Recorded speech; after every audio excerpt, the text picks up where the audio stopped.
Нуралбай Токтогулович абдан жакшы идея экен. Муну сөзсүз колдойбуз.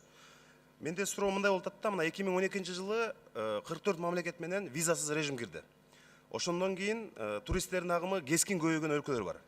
Ошол эле Сауд Аравия 2012 жылы болгону 130 адам келген экен. Мына 2017 жылы келгендердин саны 6000дей болду. 2018 жылы 10.000ге жетти. 9 айдын ичинде. Бул абдан мындай жакшы көрүнүш болуп атат да.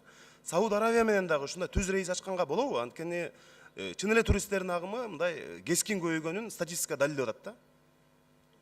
Сауд Аравия менен биз эки жолу барып, мен өзүм да баргам, алар менен сүйлөшүүлөр болгон. Алардын кызыктары болгону жанагы катышка гана кызыктар болушуп атат да, анан түз мындай багыттарга ачканга макул болушат дагы аягына чыкпай атат ошол сүйлөшүүлөр. Алардын жанагы өздөрүнүн кызыктары паломниктерди гана алып келишти да өздөрүнүн компаниясы менен. Биз бир аздан кийин талкуулай турган ачык асман долбоорун дагы колдоп берип атасыз. Сизге рахмат. Эгер ошол долбоор ишке ашкандан кийин дагы буюрса, алардын агымы. Мисалы алар 18 саатта учуп келип атат. Дубай аркылуу учуп атат. Ошого карабай мына келгендердин саны көбөйүп атпайбы, мисалычы? Ошол эле убакта мына 2018 жылы Катар менен азыр Доха менен түз рейс ачабыз деп атабыз. Болгону бир 130га жакын адам келиптир. 9 айдын ичинде.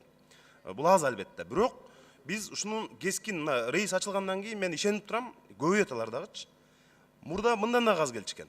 Азыр бир аз көбөйүп атат. Анткени мына араб өлкөлөрүнөн Кыргызстанга келгендердин саны өсүп баштады. Бул мындай демилгеңер туура да.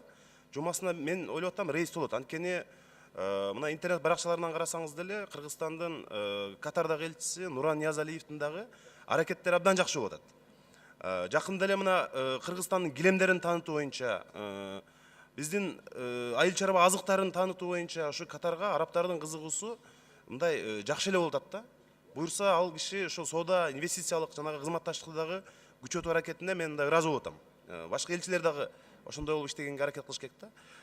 Менимче мындай ошол килем жана башка жанагы азык-түлүк боюнча иштешүүлөр күчөсө, менимче жакшы эле болот. Ошон үчүн биз муну сөзсүз колдоп беребиз. Рахмат сизге.